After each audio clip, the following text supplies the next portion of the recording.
un spectacle en verre. Oh, pour demain.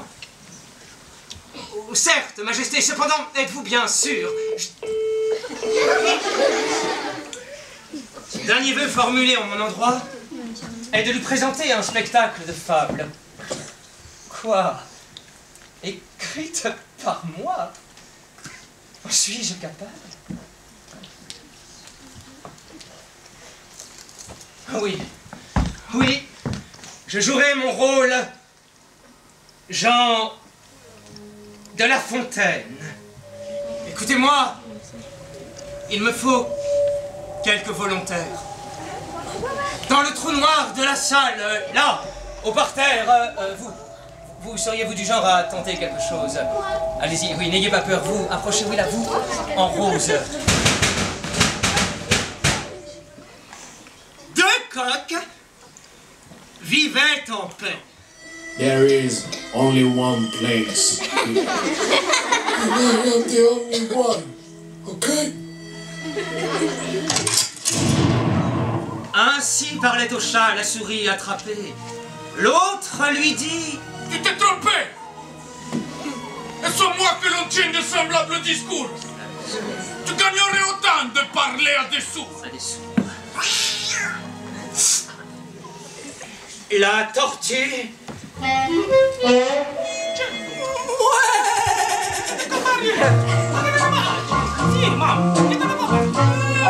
Momento, mamma, sì? Rien ne sert de courir, il faut partir.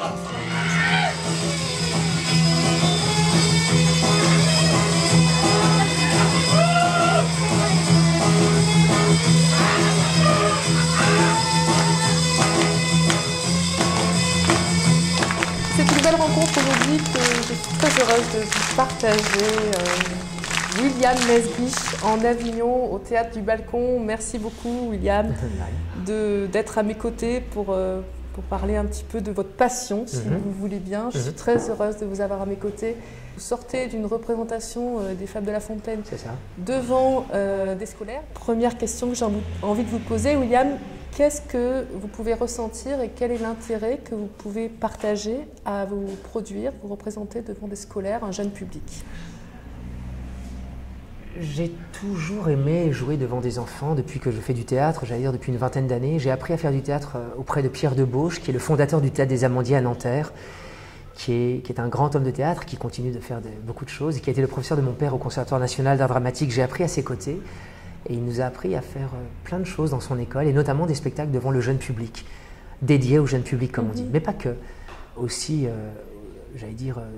dévolu à tous les publics, parce qu'au fond, on est tous un peu des enfants, mais il se trouve que de temps en temps, il faut quand même cadrer et faire que les représentations aient lieu devant des classes scolaires. Alors, j'ai toujours aimé faire ça.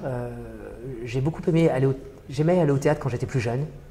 Et finalement, je perpétue cette chose-là à ma manière, c'est-à-dire que j'invente aussi des choses qui peuvent convenir aux plus jeunes, bien sûr aux moins jeunes, mais aux plus jeunes, et c'est un grand bonheur. C'est absolument pour moi essentiel. Ça fait partie absolument de mon travail depuis 20-23 ans.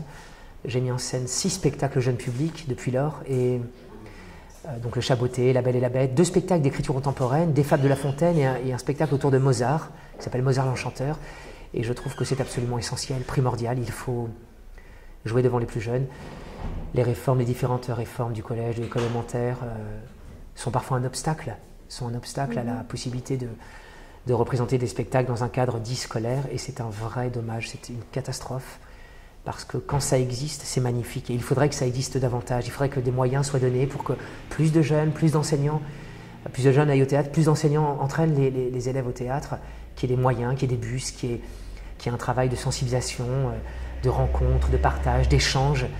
C'est tout à fait insuffisant, mais quand ça existe, c'est un immense bonheur. Et il faut choyer cette chose-là quand elle existe. Il faut la célébrer parce qu'elle est rare maintenant, elle est devenue rare. Alors pourtant, on parle de plus en plus aujourd'hui d'éducation artistique, d'éveil artistique. Et heureusement qu'il y a des gens qui le veulent encore. Heureusement qu'il y a encore quelques moyens dans des classes, dans des zones ZEP, et que quand même, parce qu'il y a des jeunes un peu défavorisés, carrément défavorisés par leur éducation ou par la non-possibilité qu'ils ont d'aller au théâtre, par le biais souvent de leur famille, de leurs parents, pour qui c'est plus compliqué, je peux le comprendre. Alors il faut que l'école soit le relais, l'école soit une sorte d'entraînement, au sens où l'école entraîne littéralement les jeunes à aller au spectacle vivant, et c'est devenu très rare, vraiment. Et alors justement, cette disponibilité que vous avez donnée là, après cette représentation, vous avez créé un réel échange avec. C'est très important aussi, on le fait autant qu'on peut, on le fait du mieux qu'on peut, on le fait partout où on va. Ma compagnie, depuis une vingtaine d'années, en Île-de-France et ailleurs, a animé plus de 5000 heures d'actions culturelles, de sensibilisation, de découverte des métiers du spectacle, des ateliers de pratique théâtrale, d'écriture, d'improvisation, de lumière, de masques, de théâtre d'ombre, toutes sortes de tentatives qui permettent d'aller toucher le public, ce public-là, de leur montrer à quel point c'est possible, c'est poreux entre eux et nous, c'est un échange nécessaire. Ça permet d'enrichir les gens au sens évidemment intellectuel, moral, artistique, esthétique. Il y a quelque chose de tout à fait essentiel. On doit être des guides, des meneurs, on doit être des passeurs. Les artistes, voilà, des passeurs. Il faut absolument qu'on aille toucher les jeunes. C'est le Puig de demain, d'après-demain. Ça fait un peu bizarre, on galvaude un peu, le Puig de demain. Non, mais c'est une réalité. Qui ira dans la salle au théâtre si ce ne sont pas les jeunes? Et peut-être des jeunes acteurs aussi. Et des jeunes acteurs. Et je pense que là, il y en a qui, je ne sais pas s'il y aura des vocations, des déclics, des révélations, mais il se passe des choses et ça veut dire que le cœur nous bat de faire cette chose-là et on sait pourquoi on fait ça. Vous avez reçu ce que vous transmettez, vous? Ah oui, aujourd'hui c'était vraiment du grand bonheur. C'est souvent du grand bonheur, mais parfois on peut être un petit peu en dessous, on peut être en retrait, on peut avoir moins envie. Bon, je connais bien les gens du balcon, j'aime beaucoup ce théâtre, j'aime beaucoup Serge Barbutia, Sylviane, j'aime beaucoup les gens qui animent ce lieu. Et donc pour moi c'était particulier parce que j'y ai joué l'été dernier, je vais y rejouer l'été prochain, j'y ai joué il n'y a pas si longtemps encore la reprise de Pompiers le 17 janvier dernier. Et j'avais joué aussi les Mémoires d'un fou il y a un an et quelques que j'avais joué après en Avignon au festival l'été dernier au Girasol. C'est donc un lieu un peu privilégié, particulier, que j'aime particulièrement. Donc, et donc j'étais, on va dire, motivé, mais on l'est quoi qu'il arrive, je crois, quand on défend ce genre de projet. Il faut être survolté, on n'a pas le droit à l'erreur. Il faut vraiment faire que ça plaise, et faire qu'il se passe quelque chose. Si ça n'a pas lieu, alors c'est peut-être un échec. C'est un échec et peut-être une catastrophe pour ces jeunes-là, parce qu'ils auront cette image-là. Alors on a le droit de se tromper et de rater, mais en tout cas, il faut donner tout ce qu'on a. Moi, je pars du principe que il faut de la passion, de la générosité, de l'enthousiasme, une volonté de bouleverser la donne, de soulever des montagnes. Je crois encore, ça fait un peu idéaliste, c'est peut-être un peu utopique, mais je crois encore en une forme de théâtre populaire. J'y crois. Populaire. Alors évidemment, on est au temps de Villars, mais évidemment, quand on va dans les quartiers, c'est très difficile, que ce soit à Paris, à Lyon, à Marseille, à Avignon, comment toucher les gens. Mais c'est encore possible. Mais il faut des moyens, il faut des volontés, des bonnes volontés, il faut des âmes qui ont envie de faire ça. Il faut donc des gens qui mènent, des gens qui entraînent, des gens qui donnent le là, qui donnent le goût, la saveur des plus belles choses. Et c'est possible. Là, il y a des gamins, ils viennent de tous horizons, les gamins. Il n'y a pas de raison de ne pas les toucher. Ce sont des jeunes êtres humains qui ont un cœur, qui ont une âme, qui ont une intelligence, qui vivent des choses, qui sont sensibles, qui ressentent des choses. Il faut aller vers eux, il faut qu'il se passe des... Et je crois en ce théâtre-là, je crois en ce partage-là, avec les plus belles choses. Il faut pas galvauder, il ne faut pas brader. On a fait des fables très iconoclastes, très éclectiques, de genres esthétiques très différents, parce que je souhaitais qu'à travers toutes ces mini-histoires, ces mini-pièces, ces piécettes de théâtre, on puisse aller se balader, picorer comme ça dans plein d'horizons esthétiques, ou encore une fois musicaux. Alors justement, cette mise en scène, parce que vous êtes aussi comédien, mais vous êtes aussi le metteur en scène, et vous êtes aussi le scénographe de cette pièce, donc c'est très complet. Justement, ces oppositions entre les fables de La Fontaine et puis des intégrations de musique très actuelles, justement, c'est pour toucher, sensibiliser ce jeune public-là. Je dirais, je ne vais pas être... je ne peux pas mentir sur cet objectif. Enfin, c'est parce que tout à coup... on est plus fort que La Fontaine au XXIe siècle. On est plus riche de tout ce qui s'est passé entre le XVIIe et le XXIe. Qu'est-ce qui s'est passé depuis lors? Je ne sais pas, la Révolution française, les Lumières, le travail sémiologique, le travail sur la langue, la psychanalyse, enfin que sais-je. Il y a eu les guerres mondiales. Enfin, évidemment, il s'est passé tant d'événements qu'on ne peut pas passer sous silence ces choses-là. Il faut les mettre en lumière, il faut les inventer, les réinventer, les insuffler comme ça auprès de ces jeunes consciences. Et ça passe par des clins d'œil, ça passe par des pirouettes, ça passe par des décalages, ça passe par un travail métaphorique, allégorique. Il faut se balader, le théâtre c'est l'art du télescopage des temps, des genres. On ne peut pas dire, on va faire 17e, et c'est 17e. Ça veut dire quoi 17e? Je ne suis pas Jean de La Fontaine. Je dis cette langue parce qu'elle est merveilleuse et la lettre est essentielle et elle compte infiniment. Mais après, tout est ouvert. C'est le champ de tous les possibles, le théâtre. Il faut... Alors après, il y a une sorte de mesure, d'équilibre, de bon goût. On peut imaginer qu'il y a des choses, d'un coup on dit mais qu'est-ce que c'est que ça me plaît pas, c'est trop, c'est démesuré, c'est baroque et ça n'est pas nécessaire. Ça, c'est des choix artistiques qu'on peut contester.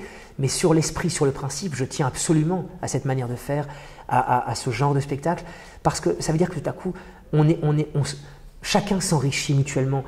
Les désirs, les fantasmes ou les doutes ou les peurs des uns et des autres viennent télescoper l'imaginaire collectif, la mémoire des plus âgés, etc. Et je trouve que ça crée une émulation, ça crée du partage, ça crée de l'intelligence, ça crée du va-et-vient, ça permet que, voilà, on est traversé par des choses. Et quand c'est varié, quand c'est riche de plein d'inventions, on en ressort différent. On est traversé par les choses et ça a une incidence sur l'âme, sur le cœur, je ne peux pas dire autrement. Moi, quand je vois un spectacle et que je suis touché par un regard, un masque, un bout de costume, un retournement, un rictus, c'est pas anodin, ça m'atteint, ça me touche. Les gamins, c'est la même chose, c'est évident. Alors il faut peut-être avec eux y aller un petit peu plus franchement, il faut que ce soit peut-être un peu plus tranché par moment, tout en gardant encore une fois une mesure, une modestie, parce qu'il ne s'agit pas ni d'être vulgaire, ni péremptoire, c'était des tentatives de notre part d'inventer des mondes parallèles, des mondes différents, des mondes qui se rejoignent. Et puis les enfants, parce que le théâtre c'est l'auberge espagnole, chacun va midi, les enfants picorent ce qu'ils peuvent picorer. Et ça devient une émulation, une surenchère. Parfois on a moins entendu cette chose-là, mais on se raccroche à tel geste, à tel regard, à tel bout de costume, telle couleur, tel son. Et pour moi c'est ça aussi le théâtre. Je ne dis pas que c'est que ce théâtre-là qu'on doit faire, pas du tout, je respecte toutes les formes de théâtre, il y a des gens qui font une chose. Quand j'avais été voir Bob Wilson mettre en scène des Fables de La Fontaine sublimes à la Comédie Française, on était à des années-lumière de ça. Il avait essayé de travailler sur une lenteur, sur une noblesse comme ça de cette langue, avec des masques travaillés pendant 8 mois, avec des lumières extraordinaires, parce que c'était un éclairagiste merveilleux, et il y avait la patte wilsonienne exceptionnelle, un peu peut-être conventionnelle, hein, par moments, un petit peu confortable, mais tellement magnifique d'exigence et de beauté qu'on ne peut pas être insensible. Donc il y a bien sûr d'autres manières d'aborder, notamment les fables et le théâtre en général. C'était ma manière à moi d'essayer de toucher les gamins, oui, et de les faire réagir, oui, de les faire rire, de les étonner, de leur faire peur quand les animaux malades de la peste commencent dans le noir. Oui, j'imaginais que tout à coup, c'était des gamins à qui on racontait une histoire dans le noir. Et qu'est-ce que ça crée quand on entend une voix comme ça et on ne sait pas ce qui va se passer après, quand la lumière va revenir. J'ai donc été dans pas mal de territoires pour les intéresser, c'est vrai. Alors justement, cette métamorphose que vous transmettez aussi à travers les différents tableaux des fables, vous êtes aussi un comédien qui se métamorphose, puisque comme il y a quelque temps, vous le disiez, vous avez interprété Pompier, donc oui. 2 rôles complètement différents, publics aussi complètement opposés. Comment, en si peu de temps, vous vous mettez d'un rôle à l'autre? J'ai toujours aimé faire beaucoup de choses à la fois. C'est pas ma patte ou ma marque de fabrique. Il y a plein de gens qui font plein de choses à la fois. Il y a des gens qui sont plus mesurés comme ça dans leur choix et qui font une chose pendant quelques mois, puis une autre, qui ont plus de difficultés peut-être à enchaîner, à métisser les différents genres de spectacles qu'ils font. Bon, je ne sais pas d'où ça vient. Si, ça vient un peu de mon père, sans doute, et de la manière dont j'ai appris le théâtre au côté Pierre de Bauche, qui était une école pluridisciplinaire où à la fois on prenait des cours et puis on jouait professionnellement devant des spectateurs, on faisait des cabarets, du jeune public, on allait sur les chemins pour aller porter le théâtre dans les villages. Donc j'ai appris de cette manière-là, de manière tout à fait baroque, tout à fait frénétique. D'aucuns diront boulimique, mais je m'en fiche. Je peux assumer cette boulimie-là, il n'y a pas de souci. La boulimie, pour les plus belles choses du monde, m'intéresse davantage que d'autres boulimies, bien sûr, malheureusement. Et je trouve que, voilà, j'ai 44 ans, c'est pas que j'ai pas encore des dizaines d'années à vivre, mais je profite. Ça me plaît de travailler dans ce genre-là, de cette manière-là. Il ne faut pas faire tout et n'importe quoi, mais j'ai toujours fait beaucoup de choses à la fois. En jouant un spectacle le soir, j'en répète un autre l'après-midi. Il y a plein de gens qui font plein de choses dans la vie, c'est pas un exploit. Mais la manière dont vous en parlez, William Mesguich, et ça c'est tout à votre honneur, vous le respirez, le théâtre, vous le vivez. Oui. C'est devenu une chose. Je me souviens quand j'avais 20 ans, j'avais dit à mes parents que je voulais faire du théâtre. Alors mon père avait été très surpris, il y avait eu un silence interminable. Dans la pièce dans laquelle je leur ai annoncé cette nouvelle, ma mère, la première chose qu'elle a dite, c'est « ça va être très dur pour toi ». Parce que 20 ans d'écart avec mon père, personnage important du théâtre français depuis 30 ans, qui continue de faire des choses sublimes depuis 40 ans même maintenant. Eh bien, je leur ai dit que si je ne faisais pas ça, je le regretterais toute ma vie. Et je repense à ça régulièrement. Je l'aurais regretté. C'est-à-dire que, bien sûr, j'ai été éloigné, bon, je ne vais pas tout vous raconter, mais j'ai été éloigné un peu à l'adolescence des affaires théâtrales, des spectacles que faisait mon père pour des raisons qui sont liées à la relation sans doute d'un père et d'un fils, voilà, c'est comme ça. Je faisais d'autres choses, même si j'étais intéressé, je n'étais pas tout à fait à l'écart de tout ça, mais j'étais moins intéressé que je le suis maintenant, évidemment, mais c'était quand même en moi, je pense. Et à 20 ans, il m'a semblé nécessaire de plonger là-dedans. Qu'est-ce qui vous a donné le déclic alors ? Parce qu'on pourrait penser qu'effectivement, c'est l'affiliation avec votre papa. Non, parce que moi... non, vous êtes en train de dire du contraire. Non, mes sœurs, effectivement, elles sont tombées dedans vraiment quand elles avaient 5 ans. Moi, j'ai eu la chance de jouer quand j'avais 9 ans et 10 ans, mais après, j'ai arrêté pendant 11 ans. Donc alors j'avais des propositions pour jouer, mais j'ai pas voulu. J'ai voulu faire du football, voir mes copains. Je travaillais bien à l'école, je me concentrais sur les... J'avais pas envie de faire de théâtre, de cours. Et puis à 20 ans, il m'a semblé nécessaire d'y aller parce que je sentais que c'était passionnant. Je sentais que... J'ai été en classe préparatoire, en Hippocagne, en Cagne, j'ai une maîtrise de lettres modernes, j'ai fait des études. Je suis donc intéressé par la chose littéraire, théâtrale, le spectacle vivant. Et je me suis dit à un moment donné, je dois tenter ça. Ça va être très dur parce que j'ai un père très présent, très reconnu. À l'âge de 20 ans, il m'a semblé donc nécessaire d'y aller parce que sinon j'aurais peut-être raté quelque chose. J'ai eu c'est pas un déclic, c'est pas une chose particulière, c'est un sentiment intuitif. Il y a quelque chose qui était là. Alors j'ai assisté à quelques répétitions quand j'avais 18 ans, 19 ans, je m'y intéressais un peu plus. J'ai vu mon père, j'ai joué dans un spectacle à 19 ans, c'est vrai, pour voir s'il pouvait se passer quelque chose. C'était Marie Tudor de Victor Hugo, tout petit rôle, comme ça, pour tenter. Et devant 800 personnes à la Maison des Arts et de la Culture de Créteil, c'est comme si j'avais joué depuis l'âge de 5 ans. Il y avait quelque chose, je me suis senti tout à fait à l'aise. C'était dur parce que le regard des autres était violent, vraiment très violent. Et il l'a été après dans mes études théâtrales et plus tard quand j'ai démarré le théâtre à 22, 23, 24, 25, des jugements péremptoires, des gens très injustes, jaloux, qui disent du...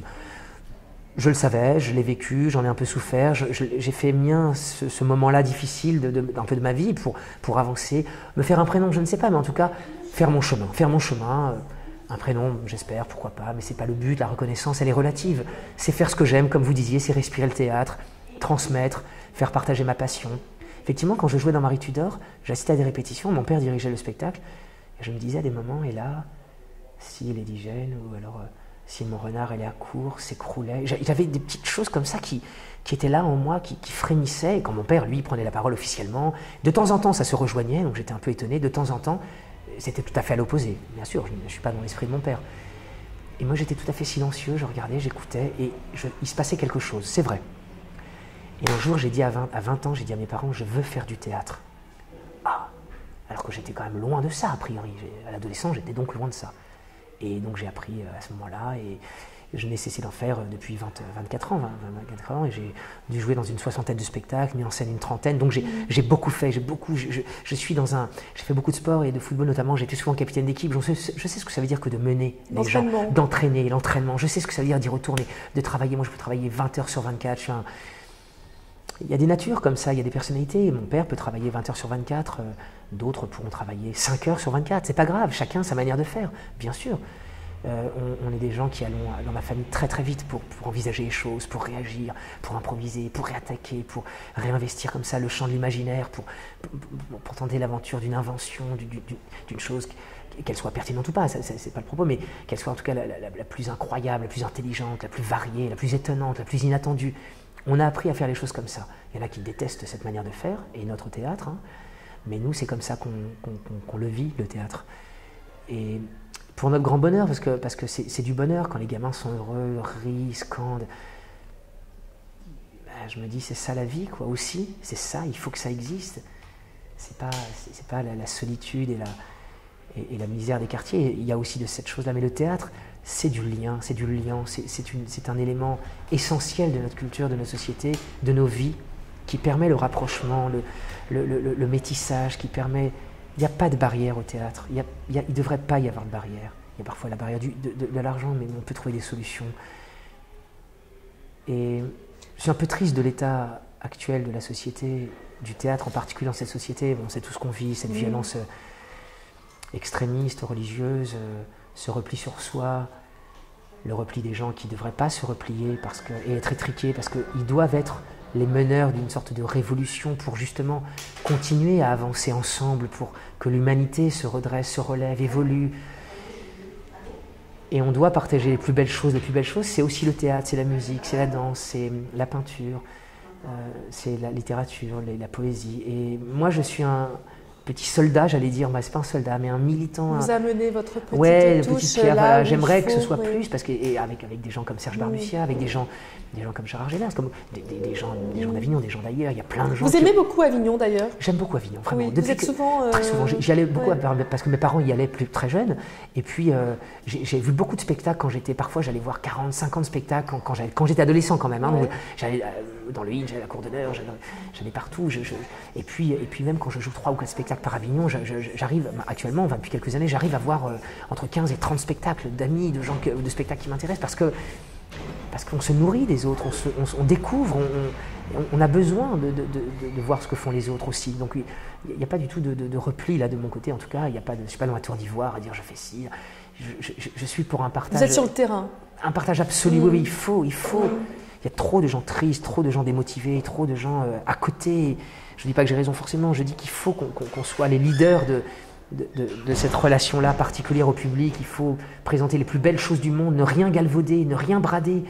La langue de La Fontaine, elle est essentielle, elle est magnifique, elle est connue dans le monde entier. On ne peut pas ne pas la célébrer, on ne peut pas l'ignorer. Il faut la porter au nu et la faire entendre de la plus belle des manières. Et si on fait ça, il se passe des choses. Les gamins, là, ils sont très différents quand ils sortent de quand ils sont venus. C'est évident.